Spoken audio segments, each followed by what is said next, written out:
Porque muita coisa tem sido divulgada na imprensa sobre a cloroquina, um remédio que é usado no tratamento de alguns pacientes com a Covid-19.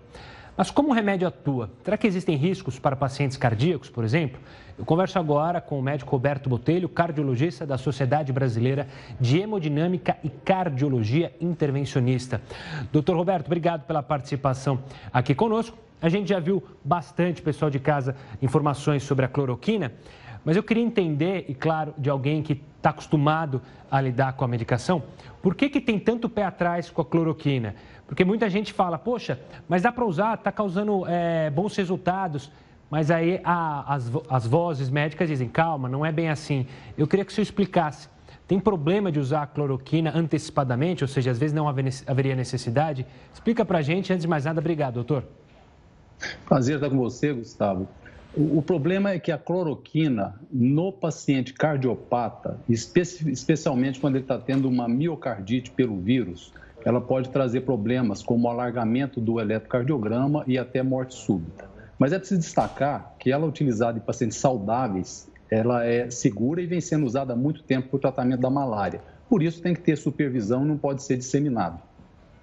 E, doutor, a gente está falando muito da cloroquina, mas a cloroquina, pelo que tem se mostrado a classe médica, ela é usada junto com outros medicamentos, né? Como seriam esses medicamentos? Como que é a decisão do médico para escolher outros medicamentos para, como você disse, talvez às vezes não atrapalhar o coração, não dar arritmia? Olha, essas decisões, elas têm que ser feitas baseadas em estudos clínicos randomizados que mostram precisão da informação. Em epidemias, nós não temos tempo hábil para isso. Por isso, se adotam alguns estudos que são adaptativos. O que quer dizer isso? Ele vai fazendo o estudo randomizado e, à medida que tem informações suficientes, cujo poder amostral permite aquela convicção, ele toma essa decisão. Em não havendo isso, todo o resto é um uso empírico. E, nesse caso, é um uso por compaixão, por não haver outra alternativa. Isso é muito controverso. E essa hipótese, ela...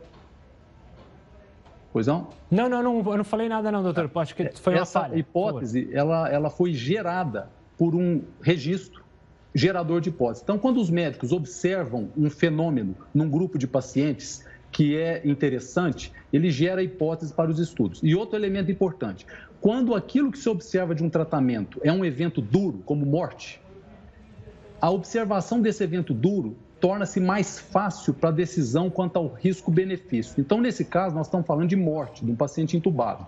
Usar um medicamento que reduz a morte, ele é mais facilmente aferido num estudo clínico. E eu acredito que nos próximos 15 a 20 dias, a gente já tenha dados científicos de estudos adaptativos, coordenados por grandes instituições mundiais, que possam nos dar mais rumo para esse tratamento.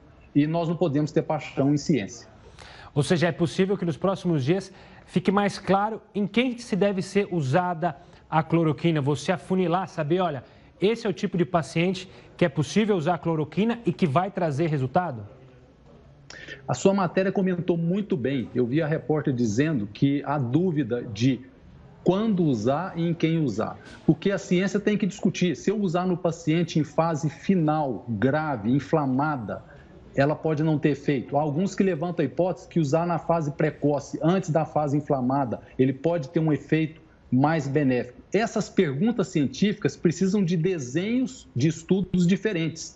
E esses desenhos de estudos diferentes, para chegar a uma informação objetiva, são mais complicados. Mas a ciência, na época 4G, da internet, da colaboração global, ela está numa velocidade muito acelerada. O próprio Instituto de Saúde dos Estados Unidos, ele acelerou as aprovações e ele criou estudos colaborativos que coletam dados de muitas pessoas ao mesmo tempo. Um outro problema, que atualmente é complicado, eticamente, você pedir o consentimento para ficar no grupo placebo, porque as pessoas têm o direito de não aceitar. E há um questionamento ético. Quem ficará no grupo placebo? Então, não é simples chegar a essa conclusão, essa confirmação e ter o número suficiente de pessoas para chegar à confirmação. Doutor, aproveitando que você tocou nesse assunto, se não me engano, o secretário Wanderson até comentou hoje isso na entrevista coletiva do Ministério da Saúde. depois de uma pergunta de um dos jornalistas, mas como funciona a decisão de usar a cloroquina? Afinal, ela é tão falada e isso causa nas pessoas o medo e a necessidade. Olha, a cloroquina vai me salvar. Então, a família pode influenciar ao médico e fazer o pedido para usar a cloroquina, caso ela não esteja sendo usada. Como que é essa situação delicada entre um paciente que está numa situação de grave a moderado e a decisão do médico, mesmo que às vezes ele esteja contrário ou não? Essa é a parte mais bonita da medicina, porque a família pode pressionar e o médico ele vai avaliar a relação de risco-benefício. Então, se o paciente tem um eletrocardiograma alterado, se ele tem uma miocardiopatia, ele tem um risco aumentado de morte súbita, o médico pode não aceitar usar, mesmo que a família pressione. E nessa beleza da medicina, a decisão individualizada de cada caso, ela é o ápice do conhecimento científico baseado em evidência. Mas tem que se respeitar a opinião da família. Então, se o paciente não tiver esses riscos, e são raros, se o paciente não tiver esse risco, a vontade da família tem que ser respeitada e tem que ser priorizada.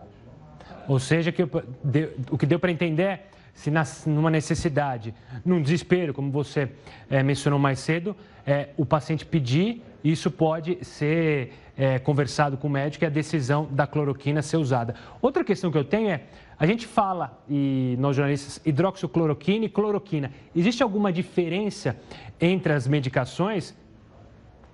Existe uma diferença metabólica. A hidroxicloroquina, por um radicalzinho diferente de hidroxila, ela é menos tóxica do que a cloroquina. Então, a gente tem mais liberdade de usá-la do que a cloroquina.